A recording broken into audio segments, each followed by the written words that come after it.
Hi guys welcome to our channel. ప్రస్తుతం మనతో పాటు దాము బాలాజీ గారు సీనియర్ జర్నలిస్ట్ ఉన్నారు. వారితో ఒకసారి మాట్లాడదాం. సార్ నమస్కారం సార్. నమస్తే.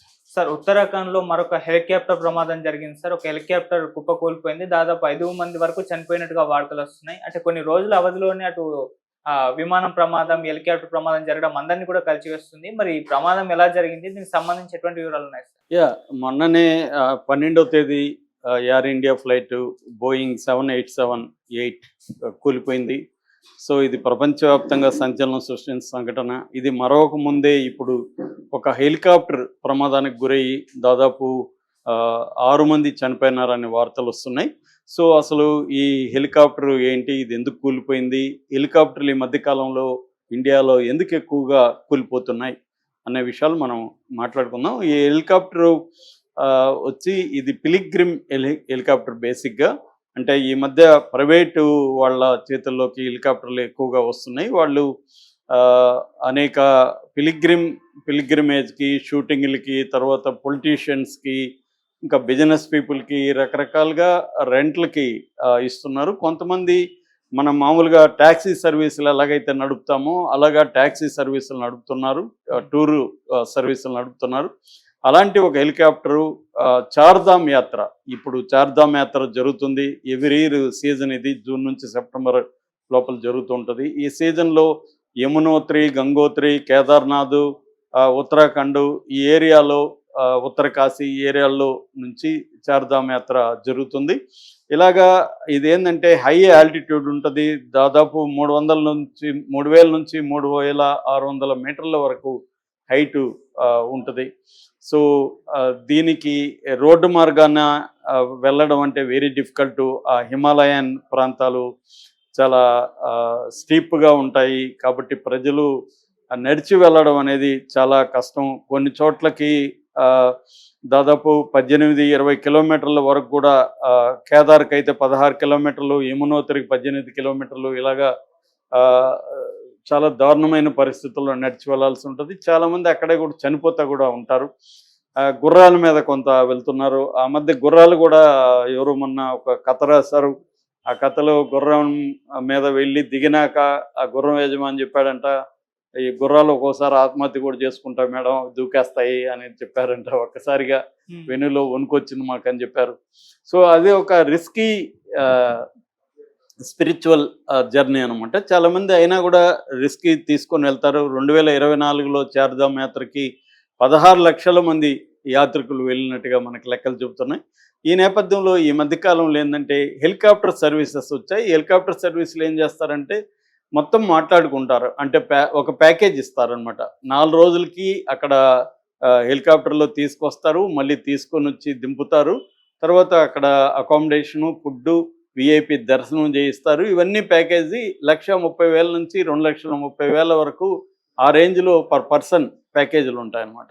సో డబ్బున్న వాళ్ళు ఈ హాయిగా హెలికాప్టర్లు ఎక్కుతారు, అక్కడ దిగుతారు, విఐపి దర్శనం ఉంటుంది, అకామిడేషన్ ఉంటుంది, అన్నీ వాళ్ళు చూసుకుంటారు కాబట్టి ఈ సేవల్ని ఉపయోగించుకుంటున్నారు. కానీ ఏంటంటే దీనివల్ల సేఫ్టీ మెజర్స్ కరెక్ట్గా తీసుకోవట్లేదు. డబ్బులకు ఆశపడి వెదర్ బాగలేకపోయినా, ఇంకొక ప్రాబ్లం ఉన్నా కూడా ఏముందులే వెళ్ళిపోదాము అనుకొని వెళ్ళిపోయే పరిస్థితి కనబడుతుంది. అందుకని ఈ ఏరియాలో 40 రోజుల్లోనే ఈ మధ్యకాలంలో ఓన్లీ 40 డేస్లో 5 యాక్సిడెంట్లు జరిగాయి. జూన్ 7వ తేదీ క్రిస్టల్ ఏవియేషన్ వాళ్ళది బడసు అనే చోట జరిగింది.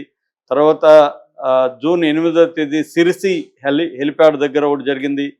తర్వాత మే 2వ తేదీ గంగోత్రి దగ్గర, గంగోత్రి ధామ్ అంటారు, అక్కడ జరిగింది.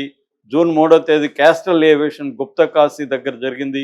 ఇంకొక ఉత్తరాఖండ్లోనే ఇంకొకటి కూడా జరిగింది. ఇది మొత్తం 40 రోజుల్లో 5 సంఘటనలు, హెలికాప్టర్ల సంఘటన జరిగింది. ఇది ఇప్పుడు ప్రస్తుతం జరిగింది వచ్చి డెహ్రాడూన్ నుంచి కేదార్నాథ్ వెళ్తుంది. ఇది జస్ట్ 10 నిమిషాల జర్నీని. 5 గంటల 19 నిమిషాలకి అర్లీ మార్నింగ్ స్టార్ట్ అయింది. స్టార్ట్ అయిన ఒక 2 నిమిషాల్లోనే 5 గంటల 21 నిమిషం నుంచి 30 నిమిషాల మధ్య, అంటే కరెక్ట్ టైముని అసెస్ చేయలేకపోతున్నారు కానీ మొత్తానికి స్టార్ట్ అయిన ఒక 2-3 నిమిషాల్లోనే ఇది కూలిపోయింది, క్రాష్ అయిపోయింది. దేహాలు కూడా ఏవి గుర్తుపట్టని విధంగా కాలిపోయినాయి. సో వాటన్నిటికి డిఎన్ఏ చేస్తే కానీ ఎవరి బాడీ ఏందనేది కూడా తెలిసే పరిస్థితి లేదు. దీనికి ఏంటంటే రెస్క్యూ ఆపరేషన్లు కూడా కష్టం. ఇది కూలిపోయిన ప్రాంతానికి వెళ్ళాలంటే ఓన్లీ నడిచి వెళ్ళాల్సిందే. ట్రెక్కింగ్ మార్గం 5 నుంచి 7 కిలోమీటర్లు స్టీప్ కొండని ఎక్కాల్సి ఉంటుంది. సో అందువల్ల ఇంకొక హెలికాప్టర్ అక్కడికి వెళ్ళాలంటే మేజర్ ప్రాబ్లమ్స్ ఉంది. సో అసలు ఇది ఎవరిది హెలికాప్టరు, ఎందుకు ఇది కూలిపోయింది అనేది చూసినప్పుడు ఇది ఆర్యన్ ఏవియేషన్ ప్రైవేట్ లిమిటెడ్ అనే ఒక సంస్థ నడుపుతుంది. ఇది మేకింగ్ వచ్చి బెల్ 407 హెలికాప్టర్ మేకింగ్.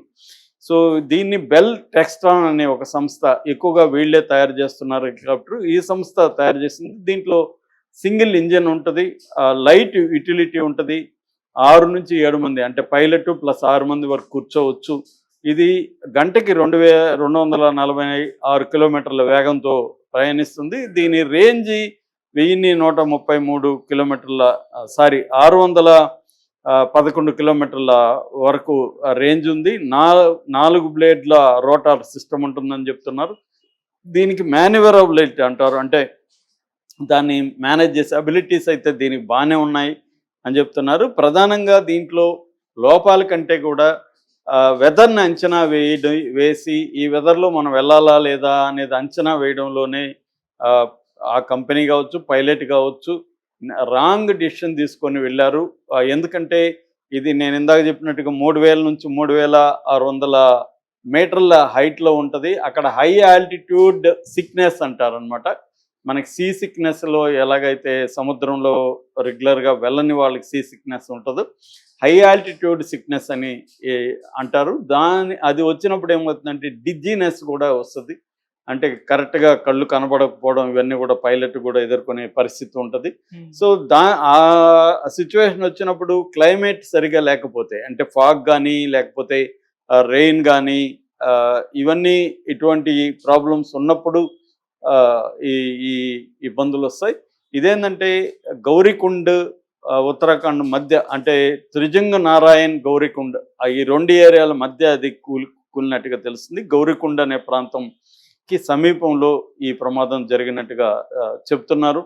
జనరల్గా ఇక్కడ ఇందాక చెప్పినట్టుగా 40 రోజుల్లో ఈ 5 యాక్సిడెంట్లు 5 సార్లు హెలికాప్టర్లు కూలిపోవడానికి ప్రధాన కారణమైతే వాళ్ళు సరైన డిసిషన్ తీసుకోకుండా డబ్బులు కాసుపడి, ప్యాకేజీలు డబ్బులు వస్తాయి కదా, ఒక ట్రిప్కి 4 రోజులకి వీళ్ళకి ఒక్కొక్క మనిషికి 1,30,000 నుంచి 2,30,000, రఫ్గా 2 లక్షలు వేసుకుంటే 6 మందికి 12 లక్షలు 4 రోజుల్లో ఒక ట్రిప్కి వీళ్ళు సంపాదిస్తారు. సో ఈ లెక్కలేసుకొని సరైన సేఫ్టీ మెజర్స్ తీసుకోకుండా వెళ్తున్నారని చెప్తున్నారు. డీజీసీఏ అంటే directorate general of civil aviation department కూడా దీన్ని సీరియస్గా తీసుకోలేదని చెప్తున్నారు. ఇప్పుడు ఏఐబి అంటే ఎయిర్క్రాఫ్ట్ యాక్సిడెంటల్ ఇన్వెస్టిగేషన్ బ్యూరో రంగంలోకి దిగి ఈ 5 హెలికాప్టర్ల ప్రమాదం మీద ఒక విచారణ అయితే ప్రారంభించింది. సో ఇందులో వీళ్ళు ఏవియేషన్ మేనేజ్ చేసే వాళ్ళని లైసెన్సులు రద్దు చేయాలంటున్నారు. ఆల్రెడీ క్రిస్టల్ ఏవియేషన్ వాళ్ళ లైసెన్స్ రద్దు చేశారు. ఇప్పుడు ఇది కూడా ఆర్యన్ ఏవియేషన్ వాళ్ళ లైసెన్స్ కూడా రద్దు చేసే అవకాశాలు ఉన్నాయి. సో స్ట్రిక్ట్గా రూల్స్ పాటించాలి. అలాగే ఇక్కడ నుంచి వెళ్ళే యాత్రికులు, వీళ్ళు ఇప్పుడు చనిపోయిన 6 మంది కూడా నార్త్ వాళ్ళు, ఎక్కువగా ఉత్తరాఖండ్, ఉత్తరప్రదేశ్ ఇక్కడ నుంచి వచ్చిన వాళ్ళే. సో ప్రయాణికులు కూడా డబ్బు ఉంది కదా, మనం హెలికాప్టర్లు వెళ్ళిపోతాం కదా, 10 నిమిషాలే కదా అనేది కాకుండా అసలు వెదర్ కండిషన్స్ ఏంటి, అక్కడ హెలికాప్టర్ల మేనేజ్మెంట్ ఎలా ఉంది, ఇవన్నీ చూసుకొని హెలికాప్టర్లు ఎంచుకునేటప్పుడు